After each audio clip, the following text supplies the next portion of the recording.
안녕하십니까. 한 주간 잘 지내셨습니까? 날씨가 많이 추워졌습니다. 그래서 저도 양복 안에 또 이게 또 따뜻하게 또 입었습니다. 감기 조심하시고요. 뭐 코로나 백신도 맞으셨겠지만 또 독감 백신도 또 잘 맞으시기 바랍니다. 저는 독감 백신 맞았습니다. 그래서 건강 관리 잘해서 우리가 이 겨울도 어쨌든 이번 겨울만 지나면 내년에는 뭐 좀 많이 풀리지 않겠습니까? 그죠? 그리고 뭐 부스터샷도 맞고 또 치료제도 나온다고 하니까 올 겨울을 잘 넘기면 될 것 같습니다. 예, 우리 기도하고 시작할까요? 하나님 감사합니다. 우리에게 말씀을 주시고 이 성경 말씀을 통하여서 이 거친 세상 가운데 하나님 의지하며 또 하나님을 알아가고 성경을 알아가는 즐거움 가운데 신앙생활하게 하시니 감사합니다.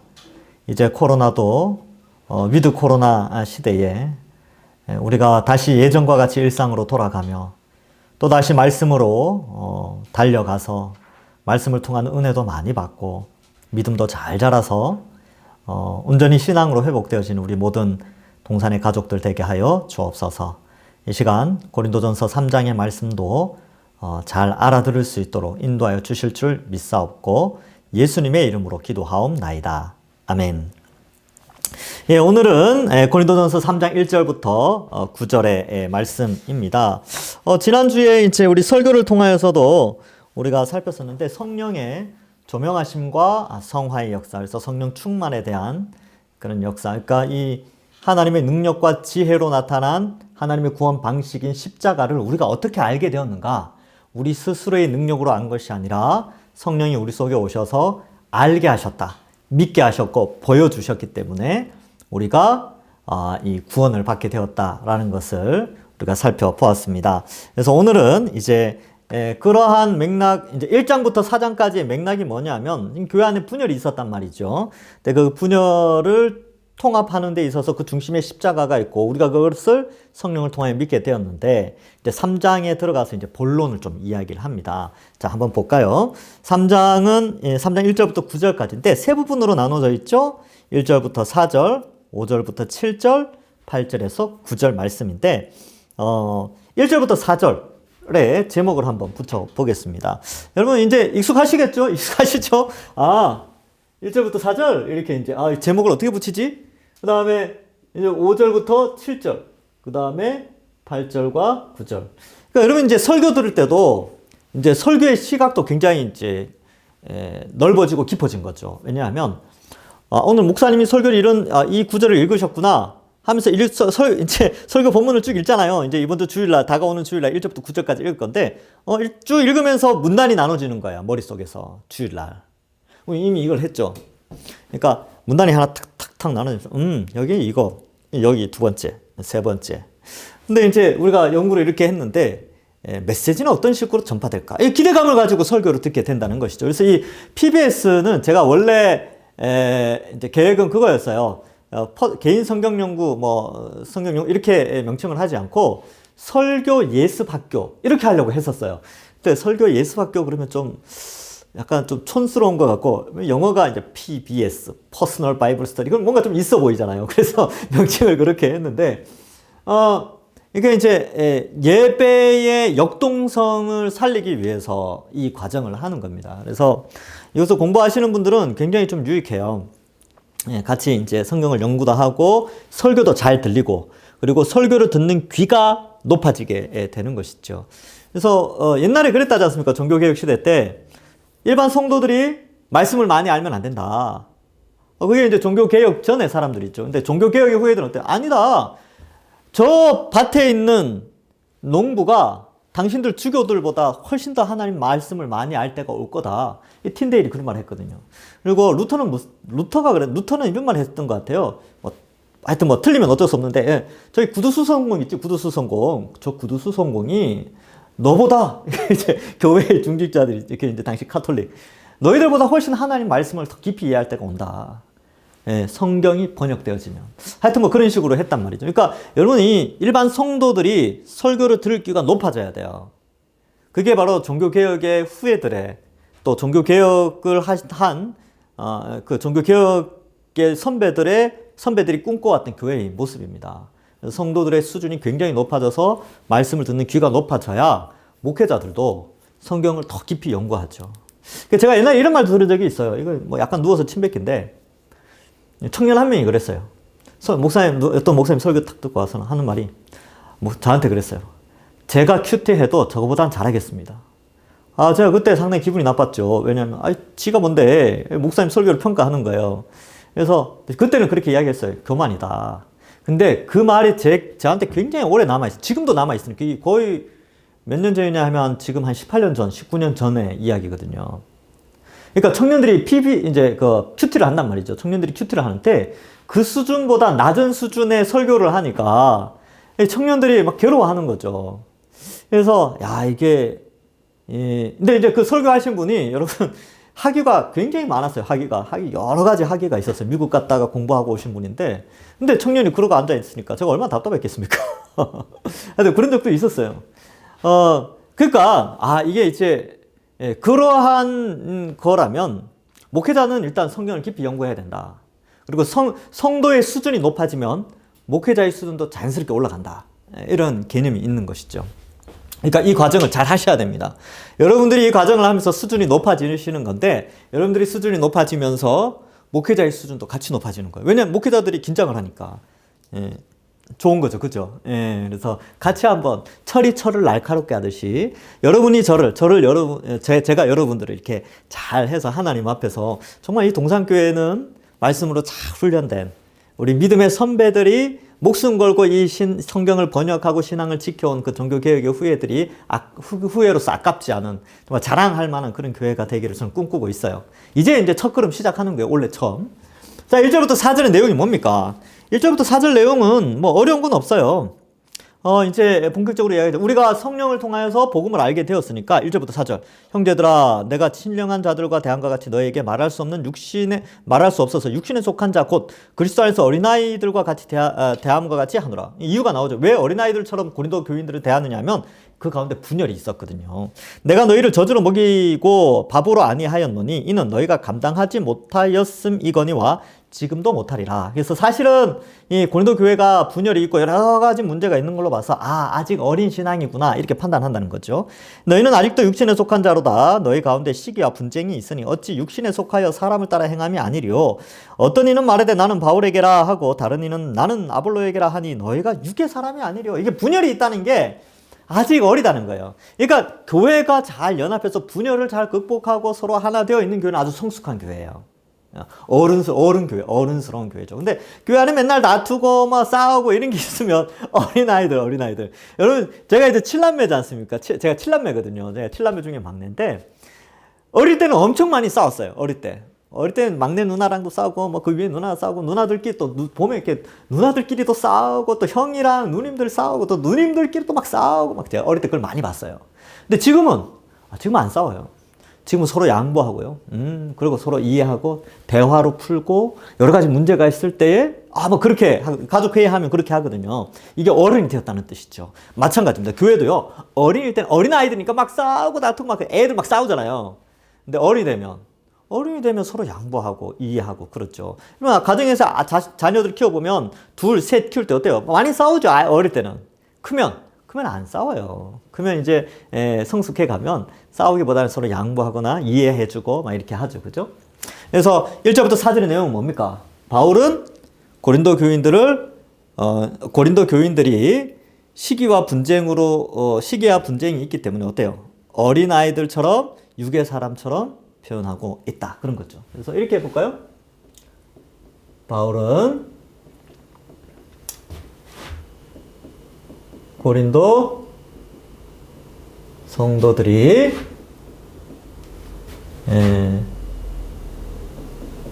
시기와 분쟁으로 인해 어린 아이와 같이 혹은 어린아이와 같이 육의 사람으로 여기고 있다. 뭐 이런 내용이에요. 그죠? 예. 그래서 고린도 성도들, 바울은 고린도 성도들을 이렇게 하는 게 낫겠네요. 고린도 성도들을 시기와 분쟁으로 인해 어린아이와 같이 육의 사람으로 여기고 있다. 그러니까 바울은 고린도 성도들을 육의 사람으로 여기고 있다. 왜요? 시기와 분쟁으로 시기와 분쟁으로 인해 어린아이와 같이 육의 사람으로 여기고 있다. 뭐 이렇게 해도 되겠네요. 그죠? 자, 그 다음 5절부터 7절은 어떤가요? 그런즉 아볼로는 무엇이며 바울은 무엇이냐? 그들은 주께서 각각 주신 대로 너희로 하여금 믿게 한 사역자들이라. 나는 심었고 아볼로는 물을 주었을 때 오직 하나님께서는 자라게 하셨나니. 그런즉 심는 이나 물 주는 이는 아무것도 아니로되 오직 자라게 하신 이는 하나님뿐이다. 이렇게 돼 있죠. 그래서 바울은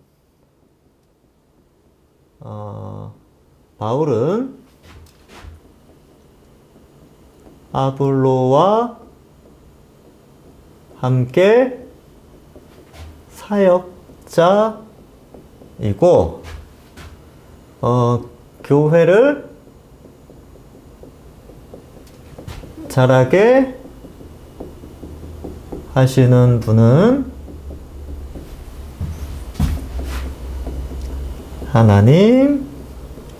하나님이시라고 말하다.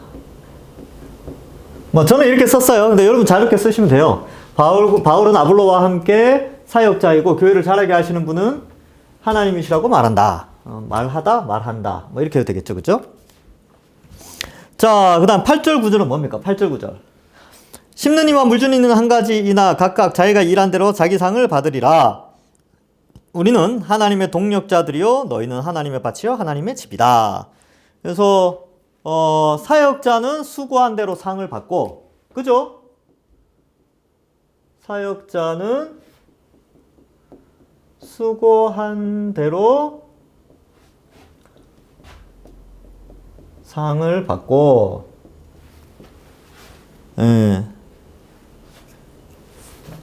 하나님의 동력자요. 사역자는 수고한 대로 상을 받고 하나님의 동력자이며 성도는 하나님의 밭과 집이다. 성도는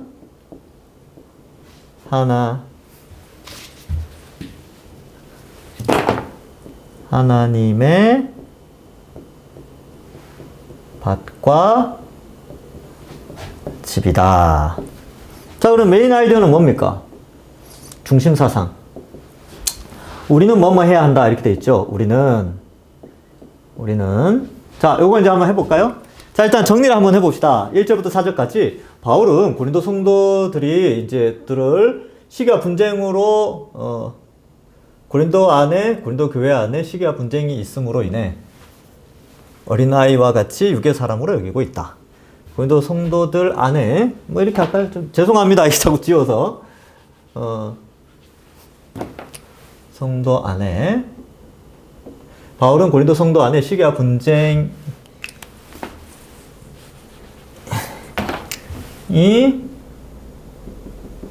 있음으로 인해 어린아이와 같이 육의 사람으로 여기고 있다. 여기 좀 더 자연스럽네요. 그죠? 죄송합니다. 고쳐서. 자, 그래서, 시기와 분쟁, 이게 이제, 시기와 분쟁이 있었죠. 그래서, 어린아이, 이제, 이건 비유죠. 그 다음에 육의 사람, 이건 비유입니다. 그래서 시기와 분쟁으로 어린아이와 같이 육의 사람으로 여기고 있어요. 그래서 가르쳐 주죠. 야, 이제 내가 가르쳐 줄게. 어린아이들이니까 설명을 해줘야 될 거 아니에요. 그래서 나나, 아볼로나, 뭐, 게바나, 뭐, 파들이 있는데, 다 하나님의 사역자다. 하나님의 사역자. 일하는 자라는 거예요. 교회를 자라게 하는 분은 하나님이시라는 거예요. 여기 이제 밭의 비유인데, 자란다라는 것은 이제 식물이 자라는 거죠. 그죠? 실제로 이제 사역자는 뭐예요? 물 주고 가꾸고 하는 거지, 농부가 자라게는 못해요. 자라게 하는 분은 하나님이죠. 그죠?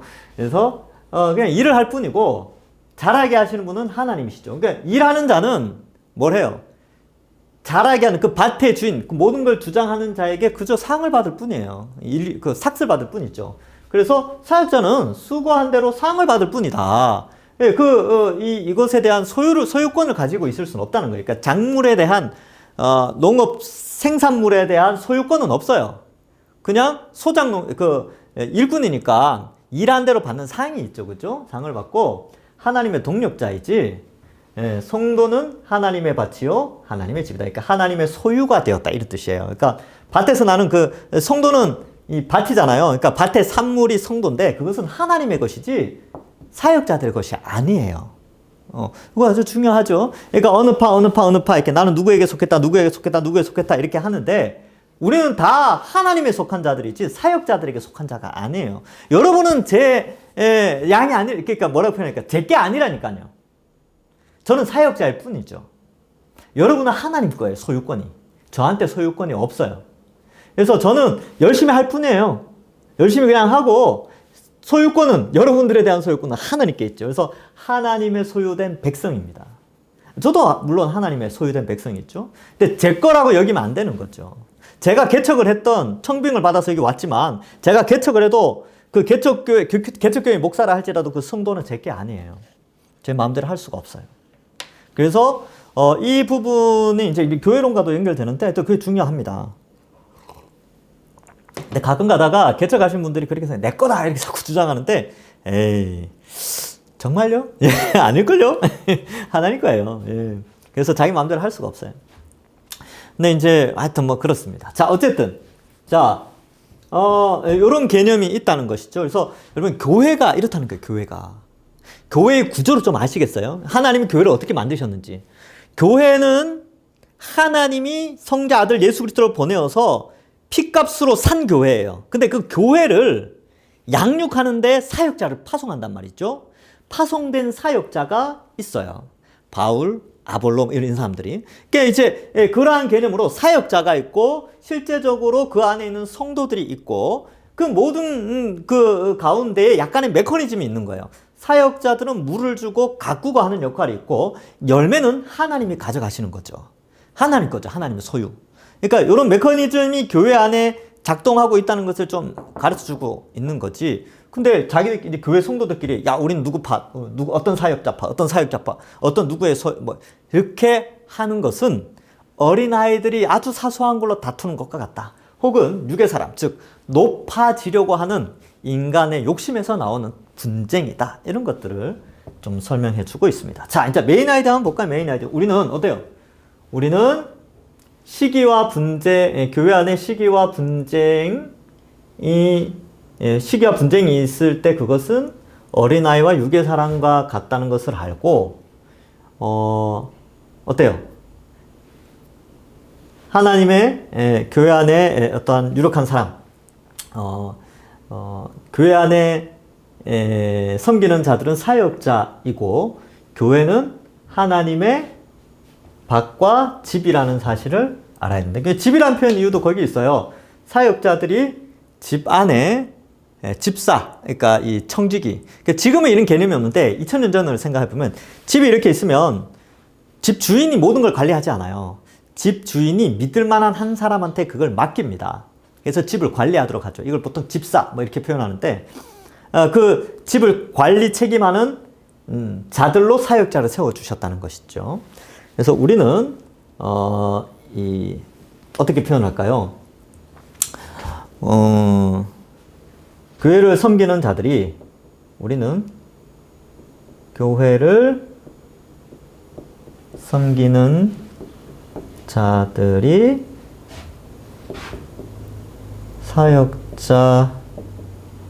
사역자임을 깨닫고, 교회는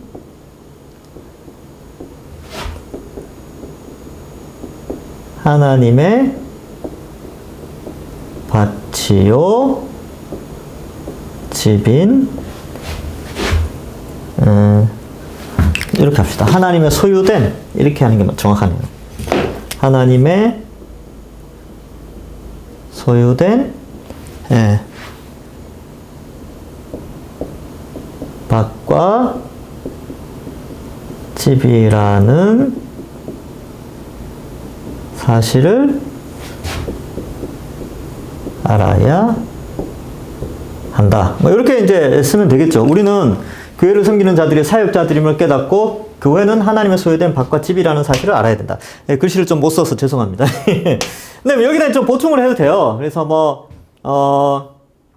우리는 시기와 분쟁을 버리고 교회를 섬기는 자들이 사역자들임을 깨닫고 여기 시기와 분쟁을 버려야 되겠죠, 그렇죠? 교회는 하나님의 소유된 밭과 집이라는 사실을 알아야 된다. 뭐 이런 개념이에요. 그러니까 여러분 제가 이제 설교 시간 때도 계속 이야기했는데 고린도전서는 교회가 무엇인지에 대한 교회론을 설명해 준다 그랬습니다. 그래서 이 3장 1절부터 9절에서 다퉜네 이 개념으로 가는 게 아니라 그럼 교회는 뭔가 교회.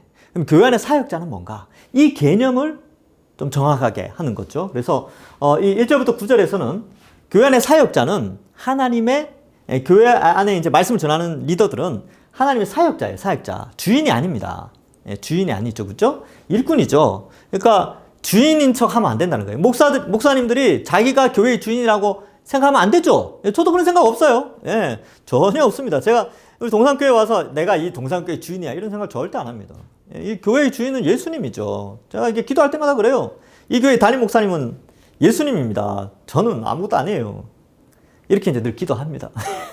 그렇게 기도하면 속이 편해요. 속이 아주 편안합니다. 예, 그래서 그냥 사역자일 뿐이에요. 제 소유가 아니라 저는 그냥 일꾼이죠, 일꾼. 그래서 교회의 소유권은 하나님께 있고 하나님의 소유된 밭이에요. 이렇게 열매인데 여러분들이 열매죠. 그러니까 여러분들은 하나님 거예요, 하나님 거. 집, 여러분들은 하나님 집이에요. 그러니까 집을 관리하는 관리자, 밭을 가꾸는 그죠? 농부, 이렇게, 뭐랄까요? 이렇게 삭스를 받는 농부. 그런 개념이 있습니다. 삭스는 하나님으로부터 받죠? 그래서 이런 개념으로 교회의, 사역자와, 교인과의 관계성을 좀 이해할 필요가 있다. 그래서, 어떤 한 사람, 위대한 리더자의 소유로서 어떤 이렇게 나눠지면 안 된다는 거예요. 그래서, 제가 이제 어떤 교회들, 분열이 있는 교회들 이렇게 많이 봐왔지 않겠습니까? 그죠? 그러면 분열이 있는 교회는요, 파가 있어요. 그래서 원로 목사님 파, 현재 담임 목사님 파, 장로님 파, 안수 집사 파, 권사회 파 이렇게 쭉 나눠져서 막 5분, 4분, 5일 나눠져가지고 막 싸우는 교회도 많이 봤어요. 그 이제 그때 이 고린도전서 이런 것들을 탁 살피면서 원로 목사님이나 담임 목사님이나 장로님들이나 권사님들이나 안수 집사, 시무 집사님들이나 다 사역자예요, 사역자. 유력한 어떤 사람들은 다 그 교회가 자기 게 아니라니까요. 교회가 열매를 맺고, 그러니까 밭으로서의 열매를 맺고, 집으로서의 집이 잘 가꾸어질 수 있도록 섬기는 일꾼인들 뿐이죠. 그 교회의 소유는요, 하나님 거예요, 하나님 거. 그래서 이렇게 나누어지는 것은 아주 어리석은 행동이다. 그래서 이제 이렇게 이야기를 하는 것이죠. 자, 아시겠죠? 그러니까 우리는 누구 것도 아니니까 우리끼리 우리 하나님 거구나. 그러니까 하나님의 자녀요, 하나님의 소유된 백성이니까 더 연합해야죠. 물론 이제 나이가 좀 다르죠. 또 성별의 차이도 있을 수 있고 또 배워온 과정과 살아온 환경이 달라서 약간의 생각의 차이는 있을 수 있는데 얼마든지 십자가를 중심으로 해서 우리는 한 몸 한 가족으로 그렇게 살아가는 겁니다. 교회는 원래 그런 거예요. 예. 자, 제가 늘 하는 말입니다. 반복해서 하는 말. 제가 여러분들에게 요구하는 것은 여기까지. 요것을 스스로 할 수 있어야 됩니다. 그러니까 이제 제가 이제 계속 이렇게 하는데 다음 주가 3장 10절부터 23절까지거든요. 그래서 역시 52페이지에 보면 3개로 나누어져 있죠. 요 부분을 알아서 이렇게 한번 예습을 한번 해와 보십시오. 예습을 한번 해보시는 것도 괜찮을 것 같아요. 여기까지. 정답은 없다니까요. 그냥 할 수 있는 만큼 한번 해보시는 거예요. 그러면 이번 주 설교 말고 그 다음 주 설교를 더 잘 이해할 수 있고, 여러분 미리 설교를 예습하는 과정을 거치면요, 예배가 살아난다니까요. 예배의 역동성이 나타나요. 성령이 여러분들 미리 예습한 여러분들의 심령 가운데 설교를 통하여서 강하게 역사하시는 것을 알 수 있게 됩니다.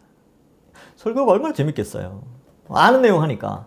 그런데 다 아는 건 아니죠. 설교를 통하여서 내가 놓쳤던 부분을 또 보충하고, 또 내가 좀 잘 이해 안 됐던 부분을 또 이해하게 되고, 또 복습을 하게 되니까 어때요? 또 이 말씀, 이 고린도전서 3장 1절부터 9절의 말씀이 좀 더 하나님의 뜻이 무엇인지 좀 더 알아가게 되는 것이지요. 그런 유익이 있습니다. 그래서 그걸 잘 한번 준비해 보시기 바랍니다. 자, 세부 문단 나누기 볼까요? 오늘은 조금 간단하게 한번 살펴보겠습니다. 1절부터 4절에서 뭘 볼 수 있나요? 육신에 속한 자, 어린아이 이런 표현들이 등장하게 되죠. 왜요? 그리고 또 뭐 젖과 밥 이게 이제 좀 차이가 있죠. 그러니까 어린아이, 그다음 육신에 속한 자, 젖 뭐 이런 것들은 시기와 분쟁 때문에 그렇습니다. 이 시기와 분쟁이 있다는 것은 어린아이와 같다는 거죠. 그러니까 뭔가 자신이 높아지려고 하고 인정받으려고 하는 이런 것들은 어린아이 신앙이에요. 어른 신앙은 높아지려고 하지 않고 어때요? 낮아지고 섬기는 신앙이 어른 신앙입니다. 신기하죠, 그죠? 예. 그래서 뭐 예수님도 높아지려고 하는 자는 낮아지고 낮아지려고 하는 자는 나중에 높아진다. 이게 이 같은 개념이 있죠. 그래서 여기 보면 육신에 속하여 사람을 따라 행함이라 이렇게 행함이 아니려 3절 뒷부분에 이런 표현이 나오는데 이런 것들은 그냥 일반 사회 속에서 나타나는 현상들이에요. 교회는 그렇지 않지요. 그래서 4절에 실제적인 모습이죠. 바울에게 속했다. 아볼로에게 속했다. 이게 다 육의 사람, 어린아이, 시기와 분쟁, 젖을 먹고 자라는 그런 깐난쟁이와 같다. 이것을 설명하고 있습니다. 그래서 뭐 정리해 보십시오. 그래서 거기 1절부터 4절에서 알게 된 것. 어린아이 신앙, 젖을 먹는 신앙, 육에 속한 사람은 뭐 시기와 분쟁에 속한 자들이다. 뭐 이렇게 하는 거죠. 자, 그다음 5절과 6절과 7절에 보면 알게 된 사실. 아볼로나 바울은 다 사역자들이다. 그냥 사역자들이다. 이렇게 표현하고 있지요. 그리고 사역자들의 역할은 뭐예요? 심고 물 주는 거예요. 심고 물 주는 거. 그 일을 해야 돼요. 사역자는. 농부가 그 일을 해야 되죠. 근데 식물이 자라는 거는 그건 하나님이 하시는 거죠. 그래서 하나님께서 자라게 하신다. 그래서 교회 안의 교회 안의 지도자들은 하나님의 사역자들입니다. 그리고 성도들은 하나님의 열매예요. 그리고 그 열매를 자라게 하시는 분은 하나님이 자라게 하십니다. 그런즉 심고 물 주는 사역자들은 아무것도 아니다. 사역자들은 아무것도 아니다. 목사는 아무것도 아니다. 이건 이제 제가 생각하는 거죠. 여러분 너무 아무것도 아니다 이렇게 생각하시면 안 돼요. 저 사역자라고 생각하시면 돼요. 사역자. 예, 근데 제 소유권이 아니라는 게, 이 아무것도 아니라는 것은 아무런 소유권이 없다는 거예요. 교회의 소유권이 목회자나 장로나 뭐 시무집사나 권사에게 있지 않다는 거예요. 교회의 소유권은 하나님께 있어요. 예, 그래서 자라게 하신 이는 하나님이시다. 예, 요 개념을 다시 한번 설명해 주고 있지요. 8절에서도 또 반복하죠. 심는 이와 물 주는 이는 한 가지 다 사역자라는 뜻이죠. 각각 자기가 일한 대로 자기 상을 받는다. 그러니까 이 일을 안 하면 상 못 받죠. 그죠? 그래서 아볼로는 아볼로대로의 주어진 삶을 살았어요. 바울은 바울대로의 역할을 감당했습니다. 그러니까 하나님이 알아서 상 주시는 거예요. 그러나 그 소유권은 하나님께 있죠. 예, 하나님의 밭이죠. 하나님의 소유된 밭, 하나님의 소유된 집. 그게 교회입니다. 왜요? 하나님이 예수 그리스도의 십자가 보혈의 피값으로 교회를 사셨거든요. 그래서 교회를 밭으로, 교회를 집으로 사셨기 때문에 소유권, 등기부 등본에 소유권이 나오잖아요. 하나님이 이게 교회, 이 동산교회의 우리 동산교회 있죠. 동산교회의 하나님 나라에서 이 동산교회 등기부 등본을 딱 대면 소유권이 주인이 누구로 나오냐면 하나님 이렇게 나와요. 예, 누구의 이름으로 안 돼 있어요. 하나님의 이름으로 돼 있어요. 등기부 등본이. 예, 뭐 그렇다는 뜻이에요. 예, 그러니까 이제 쉽게 좀 표현하려고 그렇게 한 거죠. 자, 뒤에 볼까요? 궁금한 거 있으면 질문 한번 해보시고, 특별히 궁금한 건 없죠. 예. 자, 적용. 자, 이제 적용이 좀 중요한데, 저는 이제 여기서 여러분들이 적용이 좀 필요할 것 같습니다. 첫 번째, 시기와 분쟁이 나에게 있지 않은가. 난 혹시 이 부분, 지금 이제 우리 교회는 분쟁은 없죠? 여러분, 정말 좋은 교회에 계신 겁니다.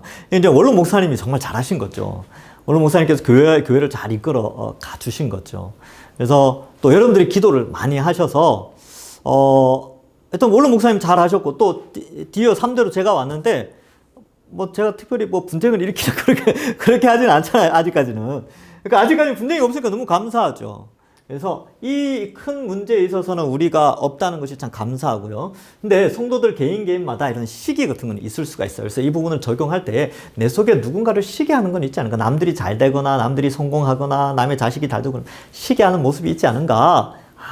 이 시기를 버려야 되고, 이 어린아이와 같은 거예요. 이거 육에 속한 거죠. 그러니까 우리는 한 가족이잖아요. 가족이 잘 되면 축복해 줘야죠. 시기하면 안 됩니다. 축복해 줍시다. 자, 그 다음. 네, 그런 거 적용하면 되죠. 시기를 버리고 축복의 사람이 되자. 시기의 사람이 아니라, 이거 괜찮은데요? 시기의 사람이 아니라 축복의 사람이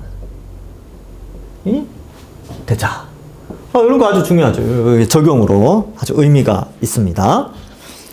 자, 그 다음에 또 뭐가 있을까요? 두 번째 적용. 여기서 보면, 잘하게 하는 분 하나님이시다. 그래서, 목회자들에 대해서, 기도 많이 해 주셔야죠. 이렇게 저를 위해서 기도해 주세요. 적용. 두 번째. 담임 목사님을 위해서 기도하자. 좋은 사역자가 되게 해달라고. 좋은 사역자. 그래서, 저도 계속 기도합니다. 정말 부끄럽지 않은 사역자가 될 수 있게 해달라고. 그래서 능력과 지혜를 달라고 늘 기도하고 있어요. 그리고, 제가, 하나님 허락하신다면 제게 주어진 분량만큼 교회를 이끌어 갈 때에 그것이 내 것이다. 내 노력의 결과라고 착각하지 않게 해달라고. 그래서 그 내 노력의 결과니까 내 거야 라고 하지 않게 해달라고 계속 기도하고 있어요. 왜냐하면 그러한 실수로 참 비참하게 이렇게 잘못된 모습으로 가시는 분들 제가 종종 봐왔기 때문에 교만은 패망의 선봉이라 그러잖아요. 그러니까 그런 교만이 없도록 내가 열심히 하고 어떤 사역의 열매가 많이 맺혀도 그것이 내 것이 아니라고 늘 고백하는 겸손한 자가 되게 해달라고 기도 많이 해주세요. 그래서 좋은 사역자 될 수 있도록 기도해 주시고 동산교회가 잘하게 해달라고 하나님이 잘하게 하시잖아요. 그러면 우리가 기도해야죠. 하나님 우리 동산교회가 부흥할 수 있도록 하나님이 기뻐하시는 교회로 요한계시록의 빌라델피아 교회나 서머나 교회처럼 하나님의 칭찬받는 교회가 되게 해달라고 하나님 우리 교회를 잘하게 해달라고 이렇게 기도해 주십시오. 기도 같이 합시다. 세 번째 적용. 저는 제가 저대로 상을 받는 거예요. 여러분대로 상을 받는 거예요. 중요한 것은 교회는요 하나님의 밭과 집이라는 거예요. 그러니까 이 소유 하나님의 이 소유격 하나님의 밭이고 하나님의 집이에요. 그러니까 동산교회는 하나님 겁니다. 여러분은 저는 하나님 거예요. 내 게 아닙니다. 저는 제 게 아니에요. 여러분도 여러분 게 아니에요. 군대 가면 소유가 어떻게 됩니까? 국방부 소속이 된다 그러잖아요. 네 몸은 네 게 아니야. 저 옛날에 저 방이 나왔거든요. 근데도 방이 사주 훈련 들어가기 전에 교회 이제 집사님들 뭐 장로님이 그랬어요. 야야 너 일로 와봐. 너 이제 훈련 들어가지? 너 이제 네 몸은 네 게 아니야. 나라 거야. 국방부 소속이야. 뭐 그러면서 막 그 이야기 하더라고요. 그래 또 하여튼 그렇죠. 또 군인들 휴가 나올 때 뭐라 그래요. 이제 너희는 국가의 것이기 때문에 너희 마음대로 행동해서는 안 돼. 그래서 대민 사고 치지 마. 뭐 그러고 나오잖아요. 그러니까 소유권이 있다는 거예요. 소유권. 그러니까 우리의 소유권은 하나님께 있어요. 그러니까 우리 자꾸 나는 내 인생은 내 거라고 생각하는데 뭐 그런 노래도 있죠. 내 인생은 나의 것. 뭐 그런 노래 있나요? 가요 중에 그런 게 있던데. 제가 어릴 때 들은 기억이 있어요. 아니요. 우리 인생은 이제 예수님 믿고 나서는 하나님 것이 됐습니다. 나 주님의 기쁨 되기 원하네. 그래서 우리는 주님 거예요. 하나님의 밭이요. 하나님의 집입니다. 우리 교회 성도는. 그래서 이제 적용점에서 내 욕심대로 사는 게 아니라 하나님의 소유가 되었으니까 하나님 뜻대로 살아가는 방식을 좀 적용을 해야 됩니다. 하나님 기뻐하시는 하나님이 원하시는 삶의 패턴은 어떤 것인가 한번 생각해 봐야 되죠. 그래서 성경 읽고 기도하고 이제 예배하는 일에 힘쓰고 전도하고 또 하나님의 밭과 집인 이 교회 공동체의 부흥을 위하여서 나는 어떠한 일을 할 수 있을까? 뭐 이런 것들을 한번 생각해 보는 것이죠. 그렇게 적용을 한번 해 보시기 바랍니다. 오늘은 여기까지 하겠습니다. 오늘 좀 짧게 하지요. 그러니까 좀 짧게 한 날도 있어야죠. 왜 짧게 하느냐? 이게 사실 어려운 게 아니라는 거예요. 간단하게 할 수 있는 거죠. 그죠? 좀 익숙해지셨죠? 그래서 이제 설교 시간에도 또 재미있게 들으시기 바랍니다. 기대하는 마음으로 주일날 또 그렇게 뵙도록 하겠습니다. 기도하겠습니다. 하나님 감사합니다. 오늘 말씀을 통하여서 우리가 시기와 분쟁이 아닌 축복과 연합의 공동체로서 우리 동산교회가 더욱더 견고하게 서게 하여 주옵소서. 우리 모두는 다 하나님의 소유요. 또 이 동산교회 안에 저와 우리 부교육자들 사역자로 보내어 주셨사오니 주어진 사명 잘 감당하게 하시고, 또 우리 모든 성도들 하나님의 밭이요 집이라는 사실을 알고 우리가 하나님 것임을 알고 하나님께 영광 돌리며, 또 우리 하나님의 밭이요 이 집인 우리 동산교회가 이 위드 코로나 시대에 더욱더 열매를 많이 맺고 자라는, 하나님 칭찬받는 좋은 교회가 될 수 있도록 축복하여 주옵소서. 또 이 성경 연구 과정을 통하여서 우리의 믿음도 더욱더 깊어지고 신앙도 자랄 수 있도록 축복하여 주실 줄 믿사옵고 감사드리오며 예수님의 이름으로 기도하옵나이다. 아멘. 감사합니다. 수고하셨습니다. 다음 주에 뵙겠습니다.